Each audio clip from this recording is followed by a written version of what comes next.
ini kita akan berbincang-bincang dalam satu tema tentang Hari Nelayan Nasional. Ya, bukan Hari Nelayan Indonesia ya, Hari Nelayan Nasional. Iya, HNN. Iya.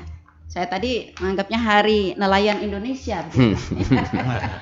Iya, Hari Nelayan Nasional. Saudara pendengar, sebagaimana kita ketahui bahwa pada tanggal 6 April ya, setiap tanggal 6 April diperingati sebagai Hari Nelayan Nasional ya. Dan sebagaimana kita ketahui juga bahwa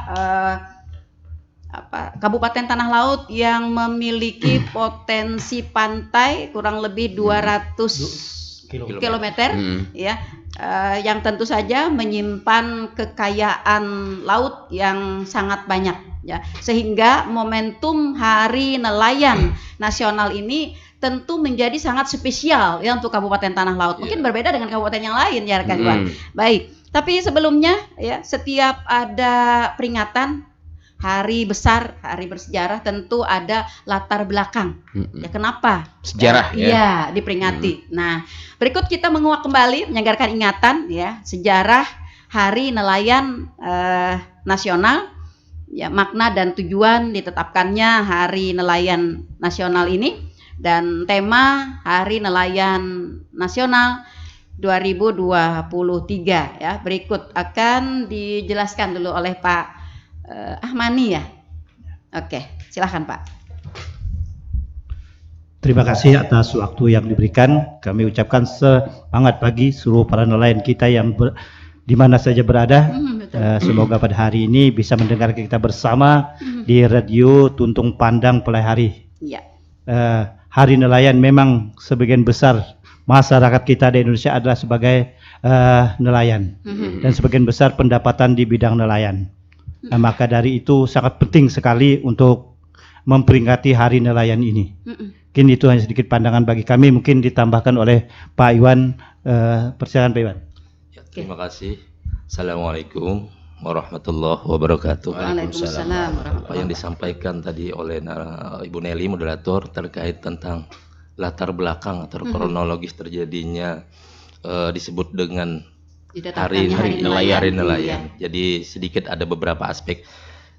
Kita tahu bersama bahwa Indonesia adalah negara kepulauan yang berjumlah 6.667 pulau. Mungkin ini suatu yang momentum sehingga cikal bakal adanya Hari Nelayan. Kemudian juga kita tahu juga Indonesia juga disebut dengan negara bahari.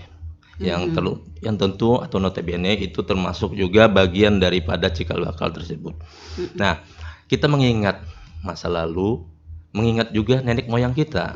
Ada lagunya yang berjudul nenek moyang kita adalah seorang pelaut. Nah, otomatis ini momentum ini sinkronisasinya hubungannya dengan Hari Nelayan tersebut. Mungkin itu kronologisnya. Terima kasih. Iya. Oke. Lalu apa Pak Iwan makna dan tujuan serta tema dari Hari Nelayan kita di tahun 2023 ini? Oke, terima kasih Bu. Jadi tema untuk tahun 2023 adalah kita mengetahui dulu sebelum kita mengarah kepada tema tersebut. Banyak sekali nelayan-nelayan kita yang banyak permasalahan di lapangan, khususnya tanah laut nih. Banyak terjadinya cantrang yang masuk di daerah 713 dan 712 sesuai dengan Permen KP nomor 18 tahun 2021, yang mana mulai dari nenek moyang kita di Muara Kintab khususnya, kemudian sampai di daerah-daerah sampai Sungai Rasau.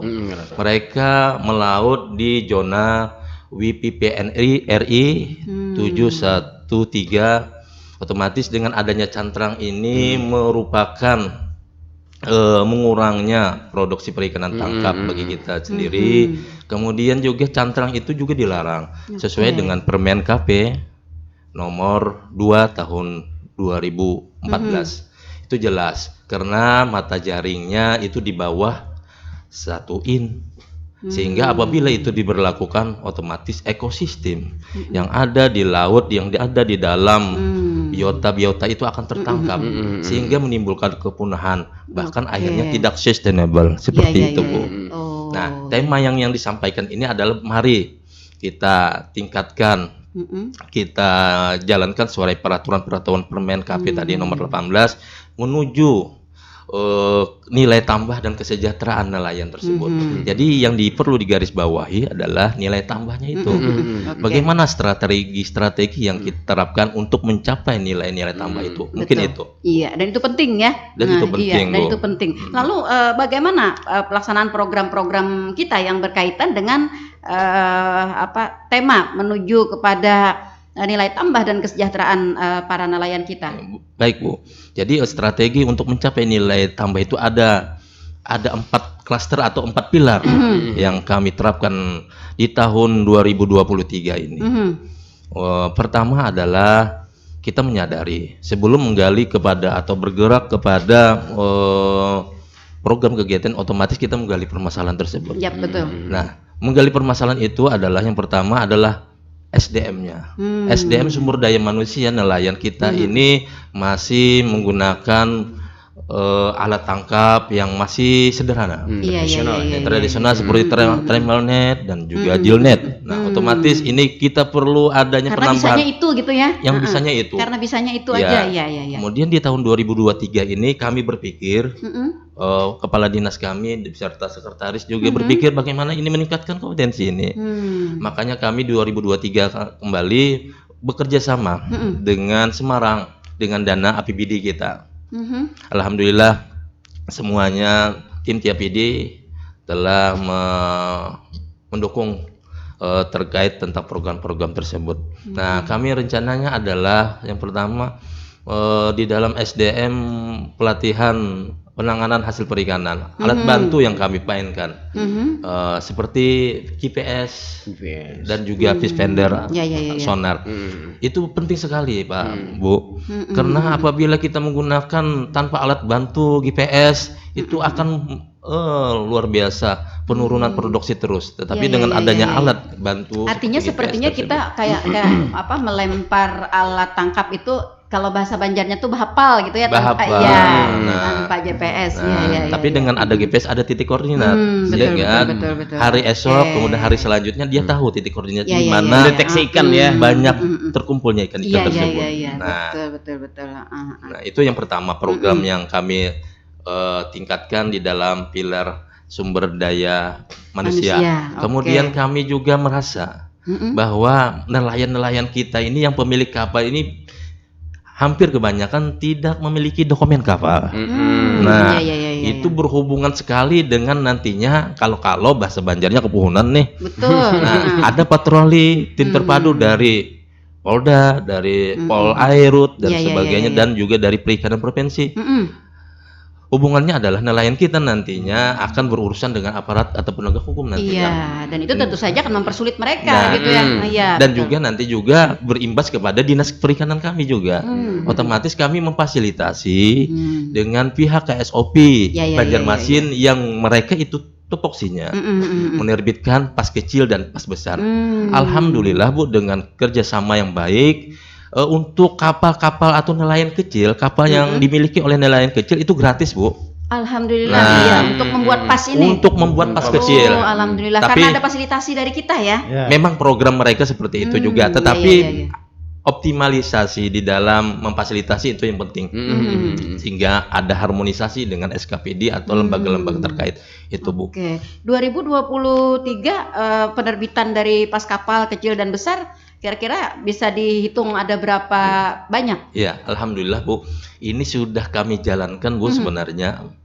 Di tahun 2022 sudah kita jalankan. Bertahap, kami tuangkan di dalam program kegiatan itu. Nah, alhamdulillah ada 4 sasaran yang tahun 2022. Sasaran desanya adalah Desa Tanjung Dewa, kemudian Batakan, yang mendapatkan pas kecil. Kemudian juga Desa Sungai Bakau, Sungai Rasau, Sebuhur. Itu untuk ada 5. Itu untuk pas kecil. Kemudian untuk pas besar, alhamdulillah itu Tabenio. yang sudah difasilitasi oleh Dinas Ketahanan Pangan dan Perikanan. Mungkin seperti itu, dan juga dampaknya luar biasa dengan adanya pas kecil itu pas besar. Salah satu syaratnya adalah itu memudahkan bagi yang mau mengambil solar bersubsidi. Jadi bila sebenarnya dengan aturan itu sudah lama sebenarnya, tetapi dengan karena nelayan kita belum semuanya bisi dokumen kapal otomatis itu fleksibel. Tetapi dengan adanya program ini suka kada suka tahun depan itu akan diberlakukan seperti itu. Iya. Kalau untuk mendapatkan solar bersubsidi harus menyertakan adanya pas kapal gitu dokumennya. Betul sih. Jangan-jangan nanti nggak ada kapalnya gitu ya? Iya, dikhawatirkan kan kalau nggak ada pasnya. Ya, membuktikan bahwa kita adalah pemilik kapal gitu ya, adalah pas ini. Dan bagus sekali ini kalau pemerintah kita memfasilitasi untuk pembuatan pas kapal. Kira-kira masih ada berapa persen lagi nih nelayan kita yang harus kita sasar lagi untuk pemilikan pas kapal ini? Iya. Nah, untuk tahun 2023 insya Allah ini saya yakinkan bahwa kita habiskan di tahun 2023. Karena untuk 2024 mungkin ada sisa-sisa mungkin yang kurang optimal dalam pendataan. Tetapi kami yakinkan di 2023 ini kita habiskan dulu, kita sasarkan. Karena itu untuk 2024 itu tidak ada lagi yang tidak ada pas kecil dan pas besar. Nah, sehingga pihak-pihak nantinya yang mau menggugat, mau yang lain, contoh seperti ini. Syaratnya harus ada pas kecil di dalam menerima solar bersubsidi. Kemudian ada kartu nelayan. Harus ada misalnya. Di tahun 2023 kita monitorium.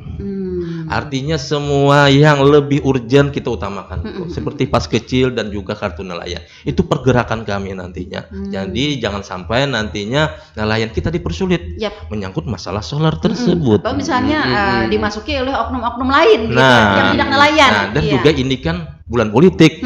Kita jangan sampai nanti jaga-jaga kita jaga-jaga bahwa kita bergerak benar-benar untuk memudahkan untuk nelayan. Bagaimana? Itu fungsi kami nantinya.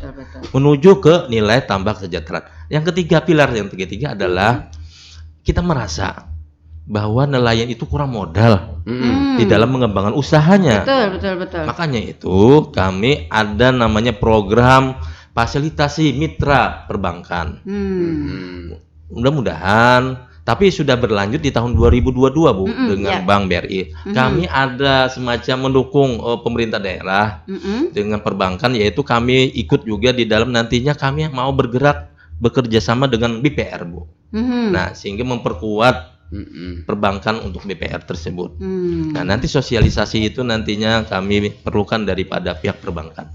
Itu permodalan, sehingga dengan adanya perbankan hadir di nelayan membuka akses dan juga memudahkan bagi mereka untuk mengembangkan usaha.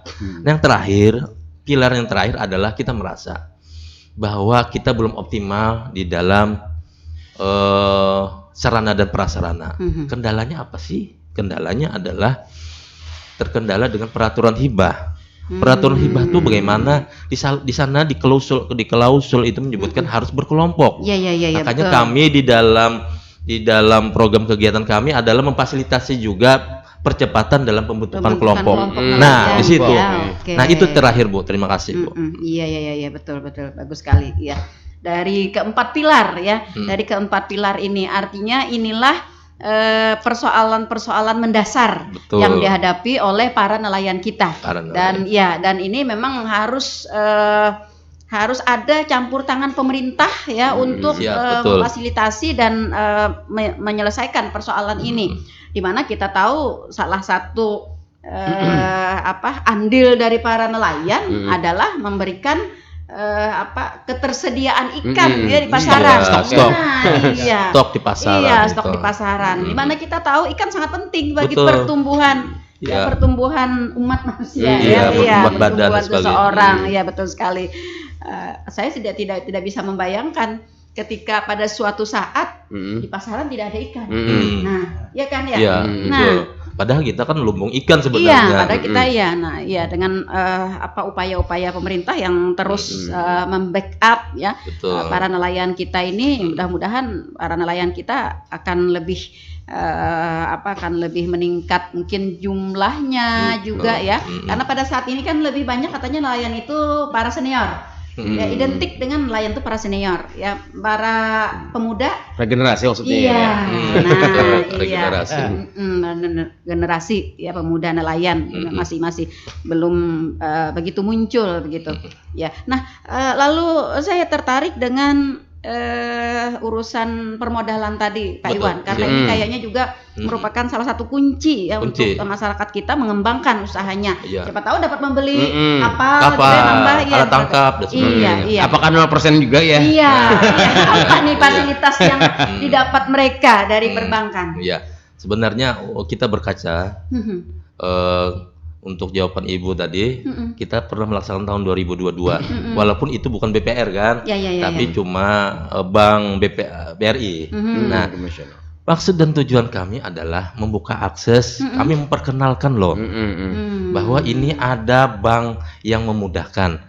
Karena kami melihat bahwa banyak nelayan-nelayan kita terjerat pada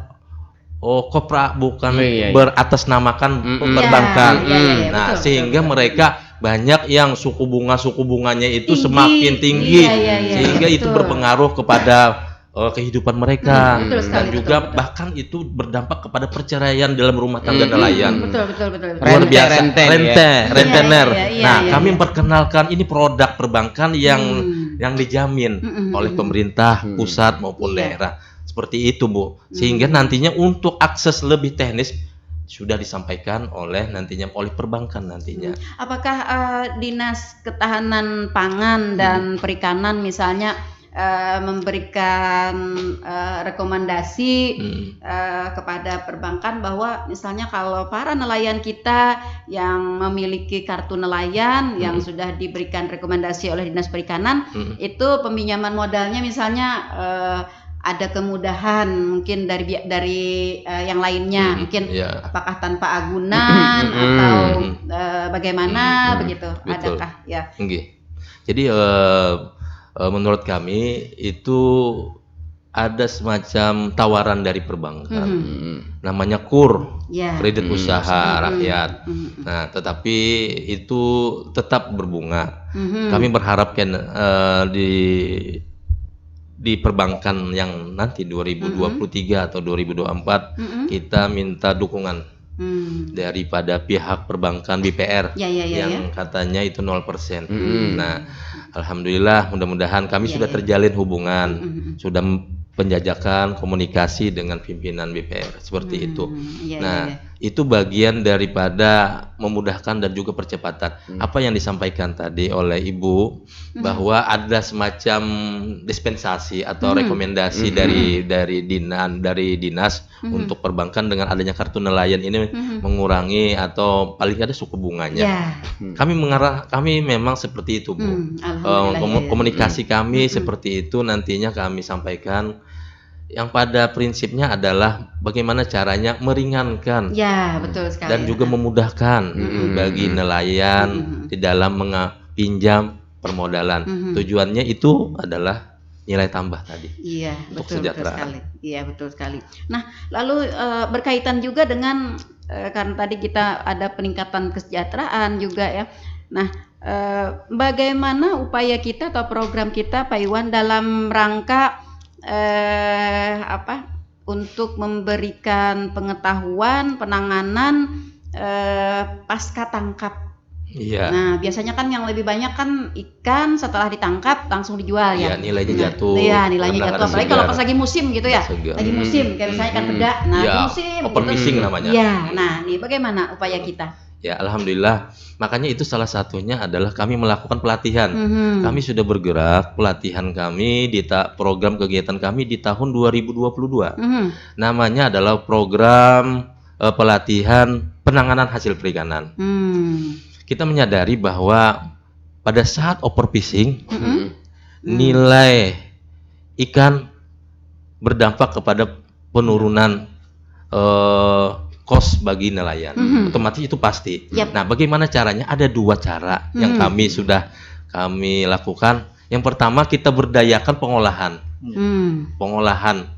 ikan. Nah, alhamdulillah pengolahan ikan ini pada saat overfishing itu pasti jatuh ikan. Yep. Nah, lalu itu adanya pelatihan dalam pengolahan ikan. Dibikin abon bisa, dibikin kerupuk bisa. Nilainya value-nya adalah lebih tinggi nantinya dibandingkan dengan jual dengan pada saat overfishing.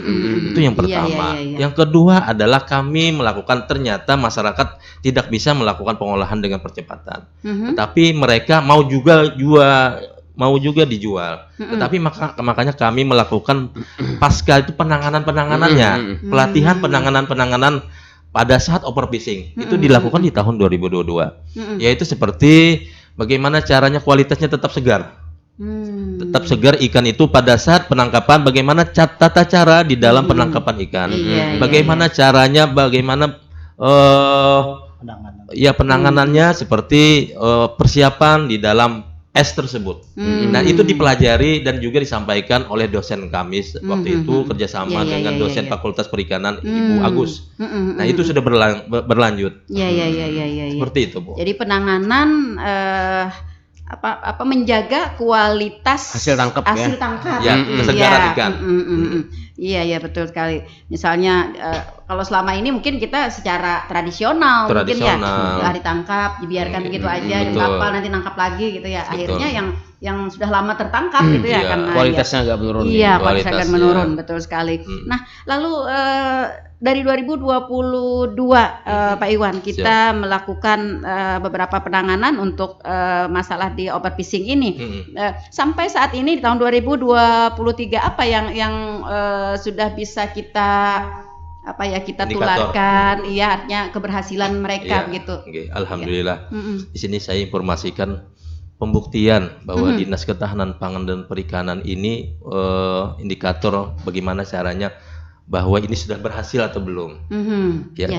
Buktinya adalah, indikatornya adalah data statistik kita menjelaskan bahwa produksi perikanan tangkap di tahun 2022 itu sampai berbanding dengan 2023 ya. Itu ada kenaikan. Dari 2022 itu 66.000 ton. Dibandingkan dengan 2023 itu kurang lebih 66.997. Nah, artinya kenaikannya hampir luar biasa itu, seperti itu. Nah, jadi itu gambaran daripada bahwa klaiman kita itu ada kenaikan. Seperti itu, Bu. Nah, kemudian itu bagian daripada langkah-langkah yang efektif bila disebut dengan keberhasilan tersebut. Terima kasih. Iya. Lalu dalam rangka penanganan overfishing ini, khususnya dalam pengolahan ikan hasil tangkap tadi, nah adakah kita misalnya melibatkan dari lintas sektor terkait, ya apa misalnya bentuk dari partisipasi mereka gitu? Bagaimana Pak Armani? Ya silakan. Terima kasih, Bu. Untuk masa pengolahan ini kita sudah cukup banyak dan juga kita ada kampung pengolahan, Bu. Yaitu daerah Tanjung Dewa. Di situ per hari ada yang satu sampai 200 kilo per hari, bahkan sampai setengah ton untuk bikin kerupuk. Jadi situ cukup banyak sekali dan jumlah kelompok pengolahannya 48 kelompok. Nah, sekarang ini sudah cukup khusus besar. Untuk Tanjung Dewa itu, Pak? Untuk Tanjung Dewa sekitar 22 kelompok. Nah, di sana pembuatan amplang dan juga pembuatan kerupuk. Nah, juga di sana ada pengawetan ya menggunakan pengasinan ikan. Jadi cukup besar sekarang ini hasil kita dalam pengolahan ini. Apakah ada misalnya teknologi atau mungkin penemuan baru begitu Pak, sehingga mungkin hasil olahan perikanan kita ini dapat dijadikan sebagai, selain ikan asin ya, dapat dijadikan sebagai oleh-oleh, mungkin kayak dari Jawa kan ada bandeng presto, ada apa gitu ya. Kita sendiri adakah? Sekarang kemarin kami mengadakan latihan yaitu abon ikan asin. Nah, jadi di lain belum ada abon ikan asin. Jadi kita melakukan abon ikan asin. Kemarin kita bekerja sama dengan Fakultas Ahmad Yani kemarin sebagai narasumber. Selain itu juga kita memberikan pressure ya sebagai pengawet hasil tangkapan. Jadi hasil tangkapan apa yang dikatakan oleh Pak Iwan tadi yang berlimpah itu bisa kita tampung dan bisa juga kita awetkan untuk dibikin pengolahan sehingga kita tidak kekurangan bahan untuk mengolah daripada kegiatan-kegiatan tersebut.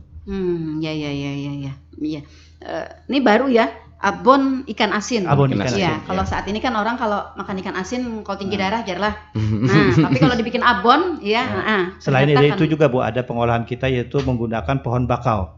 Nah, sekarang ada sirup bakau, dodol bakau atau hutan mangrove, Pak. Jadi sudah ada di Desa Sungai Rasau. Ya. Bisa ya? Bisa. Ya? Mangrove Nah, ya? itu kan. Ini sudah kita luar biasa. laksanakan kemarin dan juga dapat bantuan kementerian kan syukur alhamdulillah peralatan dan sebagainya sekarang sudah berproduksi. Ya, alhamdulillah. Artinya untuk pengolahan di pasca tangkap ya, apalagi pada saat-saat seperti yang disampaikan oleh Pak Iwan tadi overfishing ya, kita sudah cukup lah meskipun mungkin belum maksimal ya. Kita akan terus melakukan upaya-upaya inovasi agar selalu menimbulkan warna-warna baru warna-warna baru dari pengolahan pasca tangkap ini. Misalnya ikan asin sama-sama ikan asin nih ya, tapi ikan asin yang kita olah ini mungkin akan rasanya berbeda begitu. Rasa stroberi. Siapa tahu ya. Variannya ya. Varian topping-toppingnya. Betul sekali ke depannya mudah-mudahan ya. Selain dari itu juga Bu kita ada kegiatan yaitu budidaya ikan yang cukup besar sekali di Kabupaten Tanah Laut. Sekarang ini di Desa Sungai Rasau dan juga di daerah Pantai Harapan kurang lebih 1.000 hektar itu ada perkembangan ikan bandeng di sana budidaya air tawar. Ya. Dan juga sebagai unggulan kita di sini juga adalah ikan lele. Sekarang per bulan hampir di sini 27 ton per bulan. Kebutuhan kita atau produksi kita dan sekarang kita pemasakan ke Kaltim, Kota Baru dan sebagainya. Dan pembenihan kita sekarang hampir 5 juta per tahun. Itu berarti per kelompok ya Pak ya? Per kelompok. Sekira kita ada 228 kelompok kita punya pembenihan. Di sini juga kita ada pekarangan, kolam terpal dan kolam tanah.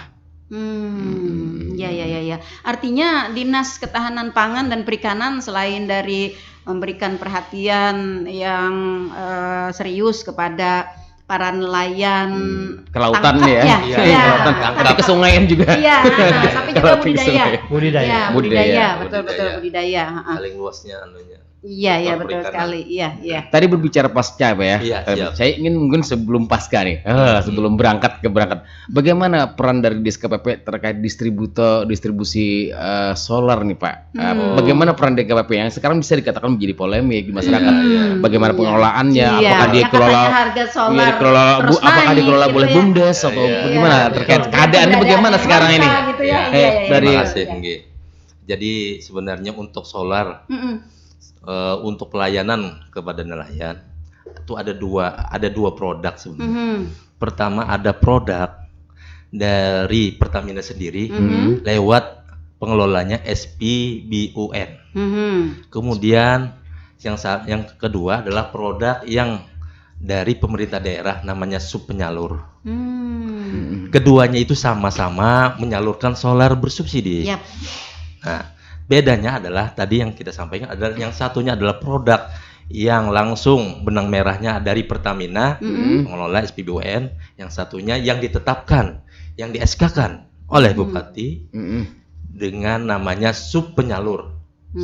Subpenyalur itu adalah bagian dari permasalahan-permasalahan untuk mendapatkan solar, sehingga itu adalah suatu inovasi pemerintah daerah membentuk namanya subpenyalur.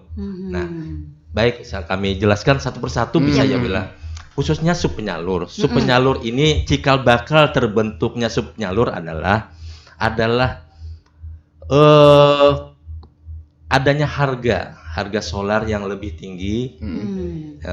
Kemudian juga faktor dengan krisisnya mendapatkan solar. Makanya pemerintah daerah berpikir bagaimana. Makanya di dalam aturan Juknis BPH Migas itu ada 3 penyalur yang resmi. Pertama yang tadi dari SPBUN, kemudian dari subpenyalur, yang satunya adalah masyarakat atau nelayan langsung minta rekomendasi dari dinas DKPP langsung disampaikan kepada SPBU. Nah, kemudian pemerintah daerah lewat bupati menyarankan itu subpenyalur. Alhamdulillah sampai sekarang kondisinya bagus dan juga insya Allah di 2023 atau 2024 akan menambah kota solar bersubsidi untuk subpenyalur. Nah ini artinya kondisi ini sangat bagus adanya subpenyalur tersebut seperti itu. Kemudian untuk SPBUN itu ada 3 yang produk Pertamina. Pertama yang lokasinya ada di Tabenio, kemudian yang lokasinya ada di di Kuala Tambangan, yang satunya adalah di Pagetan Besar, ada 3. Nah kemudian untuk subpenyalur lokasinya ada 7 lokasi. Lu sampaikan Bu ya. Pertama di daerah yang subpenyalurnya di BUMDes tadi, BUMDes Warangan tadi. Nah itu lokasinya di Warangan. Kemudian di Tanjung Dewa, subpenyalur Tanjung Dewa. Kemudian subpenyalur Batakan. Kemudian subpenyalur Takisung. Kemudian subpenyalur Bawah Layung dan juga subpenyalur di Sungai Rasau. Nah, itu bagian-bagian yang merupakan memudahkan bagi nelayan sehingga bagaimana caranya nelayan itu bisa melaut dan juga menghasilkan nilai tambah tersebut. Agar jadwal mereka melaut itu lancar ya. Nah, nanti antri-antri solar seharian ada melaut-laut berarti akan dapat. Betul. Nah, seperti itu kondisinya baik dan juga tetap nanti ditingkatkan kuota-kuota. Ya, makanya lalu kita diberikan izin untuk menambah kuota ya. Betul. Iya, betul Karena sekali. secara data teknis, Bu, jumlah nelayan kita luar biasa, Bu. Kurang lebih 12.000 kan, Bu. Nah, itu terdiri dari profesi sebagai ABK, KW, sebagai pemilik kapal, nahkoda. Kemudian tersebar dari 12.000 itu ada yang disebut dengan nelayan perairan umum dan juga ada nelayan perairan laut. Itu mengacu kepada Permen KP, Permen Peraturan Menteri Kelautan dan Perikanan nomor 18 tahun 2021 tentang kategori yang disebut dengan nelayan. Di situ ada ranahnya untuk nelayan kita. Di dalam mengoptimalkan adalah kita bergerak kepada nelayan perairan umum atau darat. Nah, sedangkan perairan laut itu bergeser total itu dari pemerintah daerah provinsi maupun pemerintah kementerian. Kita lebih total di dalam nelayan perairan darat. Sasarannya di mana sih? Sasarannya adalah nelayan perairan darat itu lokasinya di danau, rawa, genangan layar dan sungai-sungai lainnya. Seperti itu. Jadi aktivitas mereka ada di situ. Nah, seperti itu, Bu. Iya. Kalau orang-orang biasanya membayangkan ya kalau peunjunan, peunjunan itu adalah sebagai nelayan. Betul. Iya, adalah sebagai nelayan gitu ya. Cuman bukan misalnya orang-orang yang hanya pada sewaktu-waktu ya Pak Iwan ya. Iya. Musiman, hobi. Ya, hobi. Pada mau unjun ya pasar. Kesepakatan bagaimana Pak dari nelayan dengan subpenyalur ini? Apakah memang sinkron Pak kesepakatannya? Ya mungkin antara apa itu? Antara nelayan dengan subpenyalur. Bagaimana saat ini keadaannya? Alhamdulillah sedikit saya informasikan bahwa untuk terkait tentang subpenyalur dengan nelayan, ini kondisinya sesuai dengan aturan. Jadi untuk mendapatkan solar nelayan salah satunya adalah data. Data yang diambil dari mana sih? Data itu diambil dari legal dari pemerintah desa. Otomatis yang menyatakan itu nelayan itu yang ditetapkan dengan pemerintah desa lewat kepala desa. Nah, itu tadi yang saya. Apa termasuk dengan kartu-kartu tadi, Pak? Kartu itu otomatis. Kartu nelayan itu bagian daripada persyaratan tadi. Tetapi untuk menghimpun rekapan data, kepala desa itu wajib mulai dari hulu sampai hilir beliau ikut terus mengawal baik itu data maupun dalam pasca dalam penerimaan solar, mengevaluasi terus itu apakah tepat sasaran atau tidak, seperti betul. itu. Iya, itu tadi yang saya maksudkan. Jangan-jangan artinya ada seorang yang hanya sewaktu-waktu nyarukan hobi ikut menjadi kartu nelayan juga. Gitu, dan mendapatkan solar subsidi ya. Iya, betul. Iya, betul. Nah, itu ya. Oke, baik, kita ke suara pendengar. Ada Pak Suhaili di Sungai Riang, Pak Iwan, Pak Armani. Siap. Pertanyaannya adalah apakah ada tindakan tegas dari dinas terkait urang nang menyetrum. Nah, menyetrum Ke sungai ya, Mne. Iya, siap. mun ada kayak apa teknis melaporkannya? Nah, Wan apa mengio Iwan kan ya, Wan? Lawan mungkin. Oh, Wan mun harap urangnya nang menyetrum kayak apa supaya kami rasa aman melaporkan. Terima kasih. Jagoan menyetrum. Iya. Oke, baik Bu. Terima kasih. Jadi kita bila bicara tentang penegakan aturan, kita bicara aturan dulu. Apa yang disampaikan Pak Suhaili memang itu ada aturannya. Dan juga itu illegal fishing itu tidak boleh ada di muka bumi kita. Nah, undang-undangnya adalah Undang-Undang Nomor 45 tentang perikanan. Nah, di situ menjelaskan di klausul itu apabila tertangkap tangan sebenarnya itu dapat denda dan juga dapat kurungan penjara. Dendanya adalah kurang lebih 500 juta. Nah, kemudian kurungannya kurang lebih 6 bulan penjara. Nah, 6 bulan penjara tergantung tingkat risiko dampak yang berpengaruh. Ini merugikan ekosistem atau enggak. Artinya bila merugikan ekosistem, merugikan orang banyak, merugikan negara, bangsa, otomatis itu hukumannya lebih berat. Misalnya setrumannya lebih besar gitu lebih besar itu. Nah, itu otomatis tergantung seperti kita juga di dalam masyarakat seperti itu. Bagaimana ini dampaknya luar biasa kah berpengaruh atau enggak nih? Bila berpengaruh banyak, otomatis tingkatannya dosisnya ditambah lagi. Tahanannya ditambah lagi dan dendanya ditambah lagi. Seperti itu, Bu. Nah, lalu berkaitan dengan prosedur tadi Pak Iwan. Prosedur atau teknis cara melaporkannya kayak apa? Nah, jadi alhamdulillah kami mungkin masyarakat bingung ke polisi kah, ke DPP kah? Betul Pak Iwan. Nah, kami sudah membentuk namanya tim terpadu. Tim terpadu tentang pengendalian illegal fishing. Itu di dalam situ ada strukturnya. Kami libatkan daripada Kasat Pol Airut, Polres Tanah Laut. Kemudian juga kepala desa dan juga kami sendiri selaku dinas ketahanan pangan dan perikanan. Bagaimana sih melaporkannya dengan percepatan? Nah, pertama adalah bisa melaporkan dengan kami, nah, bisa juga melaporkan dengan Pol Airut Polres Tanah Laut. Seperti itu, karena tugas dan fungsinya Pol Airut juga ikut mendukung di dalam melestarikan ekosistem perairan kita, seperti itu.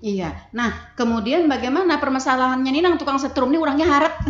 Nah, artinya ada perlindungan lah bagi pelapor. Jadi untuk Pak Suhaili tadi, kami jamin Pak. Kami jamin bahwa apabila ada pelaporan kami tutupi identitasnya. Tetapi kami minta sebenarnya, kami berharap juga kepada yang melapor beri informasi yang tepat. Jangan abal-abal. Kami pernah terjadi, Bu. Mohon maaf, melaporkan kami bergerak ternyata sampai di sana nggak ada orangnya. Kemudian juga posisinya nggak ada tepat seperti itu. Mari kita sama-sama yang melapor dan juga mau menindak itu kami beri informasi seperti itu yang jelas dan pasti dan juga akurat. Sherlock aja Pak. Sherlock aja. Jadi itu otomatis itu bagian dari percepatan. Kami siap nantinya bila Ibu berkenan saya memberi nomor HP kami juga. Nah, seperti itu supaya ada percepatan. Kami jamin itu adalah bagian dari amal jariah pian untuk melestarikan ekosistem kita supaya tetap lestari dan sustainable seperti itu. Selama ini Pak Iwan, mungkin dari evaluasi kita dari kasus-kasus illegal fishing ini, khususnya yang penyetruman ini, bagaimana kondisinya Pak? Apakah memang marak di tanah laut atau bagaimana? Nah, sebenarnya sedikit informasi. Kami bergerak sudah lama sebenarnya kegiatan-kegiatan pengawasan ini, mulai zaman Pak Ahmani nih, sekretaris kita, waktu beliau jadi kasih PSDKP, namanya itu PSDKP itu. Nah, sekarang beliau jadi sekretaris. itu sudah lama itu. Sudah lama di dalam pengawasan pengendalian. Iya, Pokmaswas. Kami di dalam pengendalian itu dibantu oleh Pokmaswas apa yang disampaikan Pak Mani. Rumpun bawah kami adalah Pokmaswas yang nanti menyampaikan kepada kami dan juga Polairut. Nah, ini sampai sekarang insya Allah nih kami sudah bergerak terus. Tetapi informasi ini mungkin sudah ada penurunan, Bu. Penurunan secara intensitas itu penurunan. Aktivitasnya penurunan. Tetapi tidak dipungkiri pasti ada lokus-lokus yang ada tersebar di penjuru tanah laut seperti itu. Betul. Tetapi kami merasa Dinas Ketahanan Pangan ini adalah sumber daya manusia yang kurang terbatas. Sebagai manusia insan yang lemah ini perlu adanya informasi percepatan dari warga-warga yang melihat dan juga mendengar dan menyaksikan. Sherlock aja yang jar Pak Iwan tadi, Sherlock cepat dan juga komunikasikan dengan kami. Kami siap. Mudah-mudahan nantinya kami juga dibantu dengan aparat-aparat desa nantinya, karena komitmen desa, kepala desa, ketua BPD itu perlu, Bu. Sehingga bila tidak ada komitmen dari kepala desa, ketua BPD dan juga tokoh masyarakat, sia-sia sia-sia program pemerintah daerah yang benar-benar ini merupakan cikal bakal amal jariah buat biar seberataan. Seperti itu, Bu. Nah, lalu selama ini Pak Iwan atau Pak Ahmani, adakah kita sudah melakukan misalnya pemetaan pada wilayah-wilayah yang potensial untuk adanya illegal fishing ini? Terima kasih. Tentunya masalah illegal fishing ini sangat susah kita petakan, Bu. Karena oknum-oknum tertentu, bukan oknum-oknum yang artinya yang tidak bertanggung jawab itu tidak terlalu banyak sebenarnya. Tetapi dia bekerja pada malam hari. Kadang-kadang melakukan ini bukan sebagai terdesak, terdesak ekonomi dan sebagainya. Dan selain itu juga dia ini sebenarnya kepala desa juga banyak yang tahu ini penyetrum. Dan harapan kita di sini kepada kelompok-kelompok pengawas masyarakat ini tolong diaktifkan. Karena itulah yang membantu kita. Selain itu peran kepala desa apa yang telah dikatakan Pak Iwan tadi, peran kepala desa ini sangat penting sekali untuk mencegah illegal fishing ini. Merupakan orang terdekat dengan wilayah itu begitu. Jangan sampai meluakan lah. Iya. Jadi orang terdekat inilah yang memberikan saran-saran kepada masyarakat yang melakukan illegal fishing ini. Seyogianya desa-desa sudah memiliki data-data potensi perikanan di desanya. Nah, sehingga mungkin secara berkala, secara terjadwal, mungkin ada pemeriksaan. Harapan kita juga selain dari itu juga kepada kepala desa ataupun masyarakat desa yang ingin memberikan sosialisasi masalah illegal fishing ini, kita siap untuk membantu ya Pak Iwan ya. Bagaimana membackupnya dan sebagainya, tentang memberikan arahan-arahan dan sebagainya. Terima kasih. Yang lebih susahnya itu Pak Ahmani, yang menyetrum ini orang luar. Bukan orang desa itu begitu. Nah, setelah nyetrum lari dia. Nah, ini kondisi-kondisi seperti ini biasanya yang sangat menyulitkan di masyarakat kita. Bagaimana upaya kita, Pak? Memang kadang-kadang dari luar tuh memang melakukan penyamaran dia membawa pancing dan sebagainya. Betul. Tapi di dalam tuh ada setrum. Ternyata tuh ada setrum. Itu yang kesusahan kita sekali. Maka perlu sekali sebagai Pokmaswas tadi melihat baik pemancing dan sebagainya yang datang ke desa itu perlu kita awasi. Nah, itu sebagai awasan pertama. Nah, kalau kita di dinas ini aja sangat jauh lah. Iya, betul sekali. Makanya itu tadi saya bilang kelompok masyarakat, ya kepala desa adalah mereka yang terdekat dengan wilayah itu. Sebagai jadi ujung tombak mereka di desa. yang lebih dahulu yang dapat melakukan pengawasan. Ya. Kalau misalnya salang menunggu dari Dinas Perikanan, tentu orangnya sudah lari sampai ke Banjarmasin. Hilang bulan. Iya, sudah hilang seperti itu. Oke, satu lagi Pak Iwan. Siap, Bu, siap. Secara nasional juga tadi masalah solar mungkin permasalahan krusial dari para nelayan kita. Yang berikutnya adalah jaminan ketenagakerjaan. BPJS. Ya, bagaimana dengan nelayan kita di tanah laut? Terima kasih, Bu. Baik sekali pertanyaan Ibu. Sedikit informasi, Bu. Kami alhamdulillah pernah melakukan, artinya membantu BPJS di dalam mensosialisasikan kepada nelayan-nelayan kita. Alhamdulillah, sebagai informasi, nelayan kita ini pernah juga melakukan asuransi nelayan, namanya kartu nelayan, apa itu, kartu tentang asuransi keselamatan kerja, seperti itu. Nah, dengan BPJS ada hadir ini memudahkan sekali bagi mereka, khususnya adalah kelebihan-kelebihannya terutama di dalam menerima kartunya cepat. Kemudian terkait tentang kematiannya, terkait tentang kecelakaan, risiko kerja ya. Pada saat itu kami telah melakukan 6 desa untuk menyampaikan sosialisasi terkait tentang dukungan kami terkait hadirnya BPJS, produk BPJS tersebut. Alhamdulillah responnya itu luar biasa menarik. Insya Allah ini tetap berlanjut terus dan juga tetap berharap seluruh para nelayan kita ya mempunyai. Nah, jadi nelayan kita juga berharap dari informasi nelayan juga bahwa ada subsidi, mungkin perlu adanya subsidi. Itu yang diharapkan ya. Diharapkan mereka, jadi sehingga mereka enak di dalam perlindungan keselamatan kerja tersebut. Karena sebagai informasi Bu Nelly, bahwa nelayan ini di dalam survei dunia, risiko paling besar adalah terletak pada profesi nelayan. Betul. Karena mengapa disebut risiko paling besar, paling tinggi? Karena itu menghadapi laut, badai, dan juga cuaca ekstrim.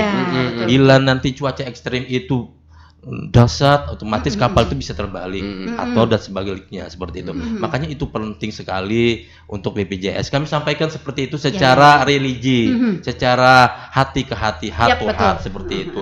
Nah, jadi juga terakhir juga lu sampaikan, Bu, mohon maaf, yang tadi yang sampaikan Pak Ahmani tadi memang betul. Kita tidak bisa memetakan, tetapi kita bisa melakukan lokasi-lokasi atau titik-titik pemetaan. Tetapi menurut perilaku mereka itu suka pindah-pindah. Yang disampaikan Pak Ahmani tadi memang benar. Jadi tidak bisa kita memetakan di sini anunya. Mereka melihat daripada kita pernah patroli, dia pindah lagi. Lihat situasi ya. Iya, melihat situasi dari hijrah lagi seperti itu. Iya, itu salah satu kendala ya, salah satu kendala. Iya, Nah, kemudian di 2023 sedikit apa yang disampaikan Ibu Nelly tadi, kami telah melakukan juga PODES namanya. Potensi desa. Nah, ini PODES kami yang dulu kita mengacu pada PODES tahun 2015, lama sekali itu. Kami di tahun 2024 nantinya kami akan memasukkan potensi desa nantinya. Narasumbernya kita bergerak dengan statistik dari tim statistik nantinya, sehingga nanti kita percaya bahwa data statistik ini kan satu data yang dipegang oleh secara nasional. Otomatis kita bergerak bekerja sama dengan kantor statistik yang ada di tanah laut. Seperti itu nantinya kami berharap. Oke, baik Pak Iwan, selain daripada tadi kan ada 2 kategori nelayan kita ya. Nah, ada yang nelayan laut ya, nelayan umum atau nelayan darat tadi. Nah, lalu dalam rangka ini kan kita tahu nih Pak, potensi sungai, rawa dan sebagainya nih dari tahun ke tahun ini kayaknya semakin berkurang. Diulah orang rumah, betul. Ya, bangunan lain, Nah, seperti itu kan ya. Jadi, lalu bagaimana Pak upaya kita Pak menyadarkan masyarakat kita akan memang potensi perikanan kita tetap terjaga. Sungai jadi buntu bulan. Terima kasih Bu. Jadi alhamdulillah Bu, kita ada namanya. Ini bentuk pemerintah daerah ikut di dalam melindungi hak-hak tanah bagi nelayan perairan umum maupun perairan laut. Kami telah bekerja sama dengan BPN lewat MOU antara Kementerian Kelautan dan Perikanan dengan BPN pusat. Namanya adalah Program Sertifikat Nelayan, Bu. Nah, kami sudah bergulir kegiatan-kegiatan itu mulai tahun sudah lama Bu. Jadi sertifikat itu sudah diterbitkan dengan jumlah 1.500-an sertifikat. Ini bentuk daripada adanya nantinya pergusuran nantinya itu melegalkan daripada nelayan-nelayan kita supaya jangan tercapai misi-misi orang-orang yang mau nantinya mengganggu hak-hak Iya, mereka iya, iya, tersebut. mengalihkan fungsi. Mengalihkan fungsi. Makanya itu adanya sertifikat, melegalkan sertifikat tersebut supaya nantinya mereka aman sampai cucu sampai nenek mereka iya, iya, berkumpul di dalam suatu daerah tersebut dengan adanya sertifikat nelayan tersebut. Oke, ya ini bagus sekali ya, agar mereka memang punya kekuatan hukum, ya, sehingga tidak bisa dicaplok, Iya. tidak bisa. Nah, namun hal yang kedua lagi Pak Iwan, Iya. masyarakat kita tadi kan seperti Pak Iwan sampaikan, Pak Ahmani juga, kondisi ekonomi dari para nelayan kita masih belum maksimal ya. Betul. Masih belum maksimal. Pada suatu ketika ada misalnya oknum atau apa gitu ya, yang menawarkan harga tinggi terhadap tanah yang berpotensi menjadi lokasi perikanan kita untuk dialihfungsikan misalnya kepada yang lainnya. Lalu upaya kita untuk memberikan Kesadaran ya? iya, pemahaman kepada masyarakat kita. Bagaimana kita melakukan pendampingannya, Pak? Jadi baik Bu, pertanyaan bagus sekali Bu Deli. Jadi bicara menyangkut masalah pengamanan, bagaimana supaya nantinya nelayan kita ini jangan terpengaruh terpengaruh daripada orang-orang yang mengambil keuntungan Ya, betul sekali. terkait tentang sertifikat tadi. Ya. Nah, jadi kita sampaikan juga sebelum menerima sertifikat bahwa ini menyangkut masalah legal tanah. Kemudian juga keuntungannya apa sih dengan adanya sertifikat ini? Sampean nelayan itu nantinya di dalam pinjam permodalan bisa menggunakan agunan yang biasanya tanpa ada sertifikat misalnya 20 juta dengan ada sertifikat sampai 100 juta. Itu bagian daripada keuntungan dan juga dampak yang kita hadapi. Kita sampaikan bahwa kita tidak pernah memungkiri bahwa setiap tahun ke depan pasti ada perkembangan zaman. Iya, betul. Perkembangan visi dan misi yang baik itu dari perusahaan yang besar. Makanya kita pegang bahwa sertifikat ini bagian daripada legal dan juga perlu dipertahankan sampai cucu-cucu beliau seperti itu. Artinya perlu ada sosialisasi. Kami sudah melakukan sosialisasi. Substansinya itu pada saat penerbitan kami langsung sosialisasi supaya mereka semakin memperkuat bahwa sertifikat ini penting untuk masa depan mereka. Mempertahankan potensi itu penting. Potensi ini seperti itu Bu, sosialisasi yang kami jalankan sudah. Bagus. Nah, lalu dalam rangka upaya juga kita mengembangkan nih misalnya pada perikanan alami misalnya ya, pada perikanan darat yang alami gitu. Yang biasanya kan rawa-rawa alami begitu ya, rawa-rawa alami. Apakah ada Pak Iwan, Pak Ahmani misalnya upaya kita dari pemerintah untuk misalnya mengeksplor begitu ya, potensi-potensi alami tersebut. Ya, khususnya bagi para nelayan kita yang sudah memiliki sertifikat tanahnya. Misalnya tanahnya itu ada misalnya potensi perikanan. Kita eksplor misalnya dengan sedemikian rupa. Terima kasih, Pak. Terima kasih, Bu. Kita sekarang ini sudah mengadakan restocking, sudah hampir di berbagai desa, hampir 700.000 ikan-ikan betok. Nah, jadi kemarin juga di Mindartita juga 450.000 ikan betok dan juga ikan baung sebanyak 125.000. Oh, di Mindartita Pak? Di Mindartita. Boleh dipancingin nggak Pak? Nggak boleh. Belum ya? Yang seharusnya tidak boleh, tetapi masyarakat kita ya di samping sebagai membantu dia lah masa-masa kecil ya untuk. Iya. Nah, kemarin juga di Kunyit tahun dulu juga baung 250.000. Jadi kita tebar ke alam cukup banyak. Di Tebing Siring juga ada kemarin juga cukup banyak. Nah, yang perlu saya himbau tadi illegal fishing selain pada manusia juga ada illegal fishing yang disebabkan oleh ikan itu sendiri. Nah, jadi saya berharap di sini kepada para pembudidaya jangan menebar ikan di perairan umum, menebar ikan nila dan mujair. Karena itu adalah merupakan preman. Predator Pak ya? Ya, predator, bukan predator, itu pemakan telur. Nah, jadi sebelum jadi anak sudah dimakan telurnya. Nah, ini yang sangat penting sekali bagi pembudidaya dan bagi para masyarakat, jangan menebar benih ikan nila dan mujair di perairan umum. Dan juga ada ikan bawal air tawar juga jangan ditebar di perairan umum. Karena ini adalah merupakan piranha piranha yang dibawa ke Indonesia, Ya, dibawa ke ya. Indonesia sebagai ikan hias. Tetapi namanya lidah kita ini cukup Cukup mengerti dengan mengerti kenikmatan. itu sehingga dijadikan ikan konsumsi. Iya, Nah, ini iya. harapan Dan kita, himbauan kita. memang nikmat gitu ya. Memang nikmat Ya. ikan bawal ini. Coba itulah. Tapi kalau itu akan merusak lingkungan dan sebagainya. Terima kasih. Maka sungai kita harus nilainya. Nah, makanya inilah nilai ini perlu ditangkap, jangan sampai orang-orang juga dilarang untuk menangkap di perairan umum. Karena ini ada yang pada akhirnya ikan-ikan lokal kita akan hilang. Betul. Akan habis. Karena dimakan telurnya tadi. Ya, begitu ya ternyata. Ini terakhir dari ulun nih Pak. Oke. Ini terkait nyentil sedikit nih. Dari media sosial saya pernah baca-baca, dengar dan ramai sekali ini. Iya. Menindaklanjuti dari masyarakat ini terkait konflik penggunaan alat tangkap nih. Kemarin ada Iya, cantrang.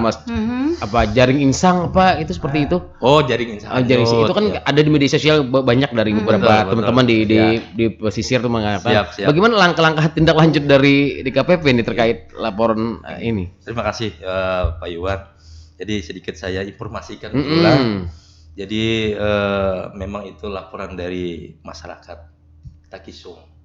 Jaring insang benar berarti. Nah, Iya.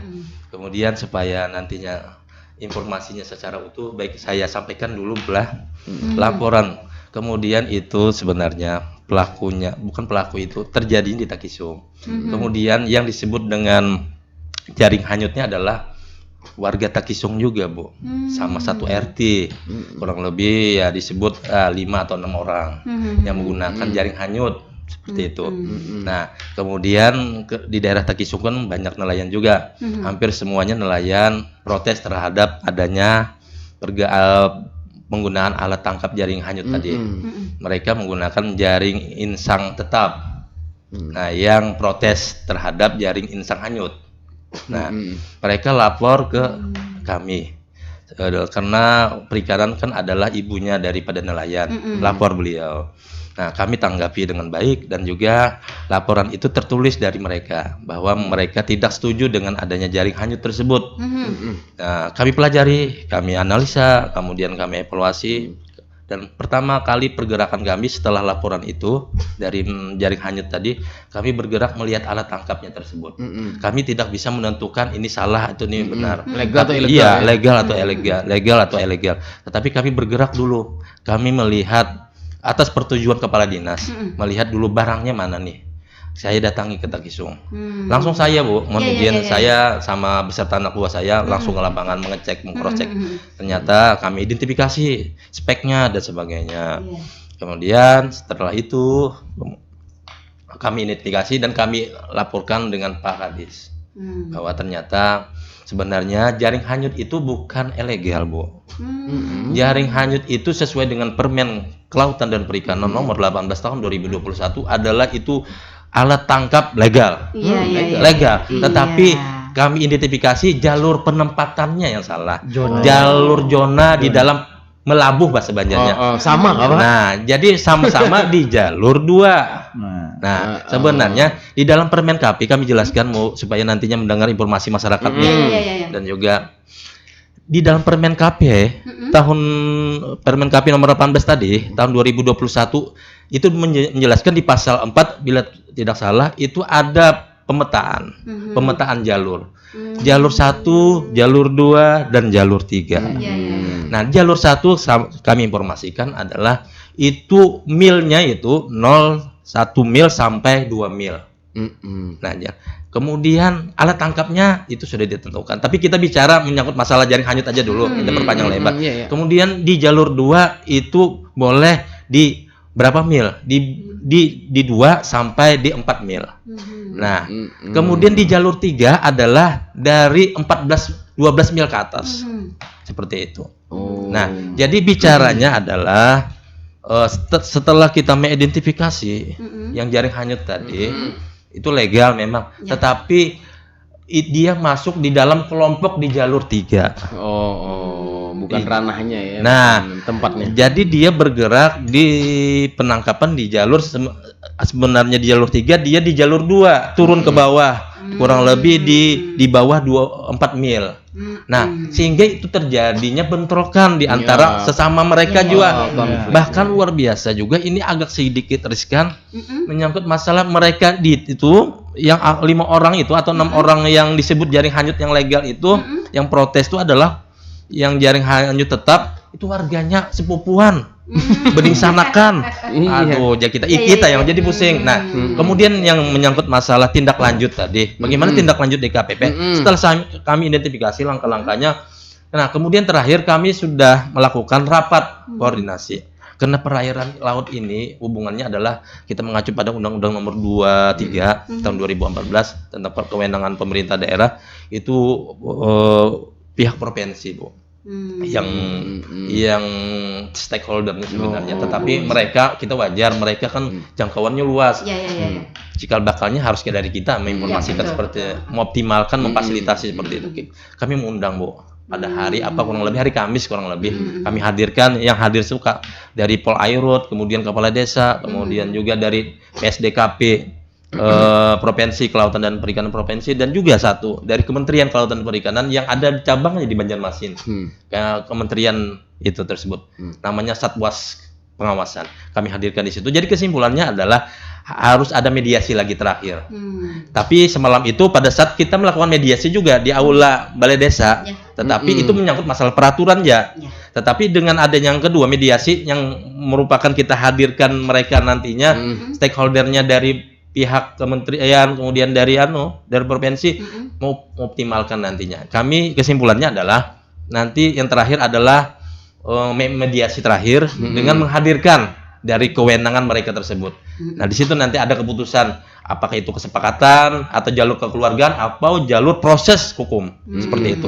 Mungkin itu yang perlu kita garis bawahi. Iya, ramai ini, Bu. Ramai. Konflik-konflik. Makanya itu, iya. Nanti kalau tidak melaporkan provinsi kita disalahkan lagi ya. Iya, artinya dinas perikanan nggak melaporkan, artinya kita yang salah. Otomatis kami wilayah kita gitu ya. Sesuai dengan arahan Pak Kadis, kita laporkan dengan kewenangan mereka. Seperti itu, Bu. Iya, luar biasa ternyata ya. Banyak masyarakat kita ini belum mengetahui mungkin polemik di dunia keperikanan. Iya.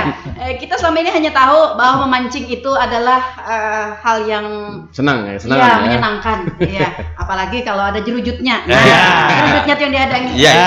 Karena ada jual ya. Iya, ada jual. Tapi ternyata polemiknya banyak sekali, luar biasa ya. Ya, namun tadi sudah banyak dijawab oleh para narasumber kita, sebagaimana yang disampaikan oleh Mas Iwan di dalam Jenggel Talk Show kita. Kami menghadirkan narasumber yang terpercaya dan memang luar biasa pada pagi hari ini. Siap. Iya. Tapi sayang sekali Pak Iwan, Pak Ahmadi, waktu kebersamaan kita sudah terlewatkan ternyata, ya. Sehingga kita harus mengakhiri talk show kita pada pagi hari ini. Namun kami tetap meminta statement closing. Siap. Oke, silakan Pak Iwan. Langsung nanti dengan nomor HP. Terima kasih. Jadi supaya ingat closing statement kami adalah yang pertama nomor HP dulu. Bisa kan diingat? Jadi nomor HP kami bisa dihubungi dengan kontak person kami. Nama kami Nur Irwandi Kodratillah, panggilan kerennya Iwan. Ya, 0813 52 10 44 88. Jadi apapun permasalahan, baik itu terkait illegal fishing, kontak person pada kami, maupun konflik-konflik tentang sektor kelautan dan perikanan. Nah, kemudian statement kami yang terakhir, closing statement, bahwa mari bagaimana caranya program-program pemerintah, khususnya Dinas Ketahanan Pangan dan Perikanan, bidang perikanan tangkap, banyak memberikan inovasi program. Mudah-mudahan nelayan juga bisa berpositif thinking bahwa program ini tidak serta-merta bahwa tujuannya adalah untuk kesejahteraan dan juga nilai tambah bagi nelayan tersebut. Mungkin itu statement kami. Pak Staris mungkin?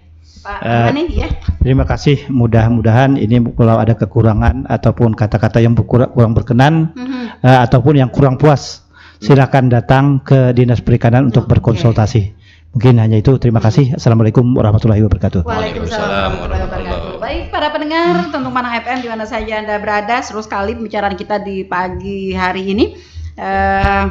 Dan kami mengucapkan terima kasih Pak Irwan dan Sama-sama. Pak Ahmani. Terima kasih atas kebersamaannya. Mudah-mudahan apa yang kita perbincangkan pagi hari ini benar-benar dapat memberikan pencerahan bagi masyarakat kita, khususnya bagi para nelayan, untuk dapat terus meningkatkan peran serta ya para nelayan dan juga para stakeholder terkait, lembaga-lembaga terkait, juga warga masyarakat sebagai pengawas keamanan tadi ya bidang perikanan. Ya, seperti itu. Dan kami ucapkan terima kasih juga kepada para pendengar yang sudah berkontribusi bersama kami dan juga para pendengar yang sudah setia stay tune di 102,3 RPPL Radio Tuntung Panang FM, radio berinteraksi untuk pembangunan Kabupaten Tanah Laut.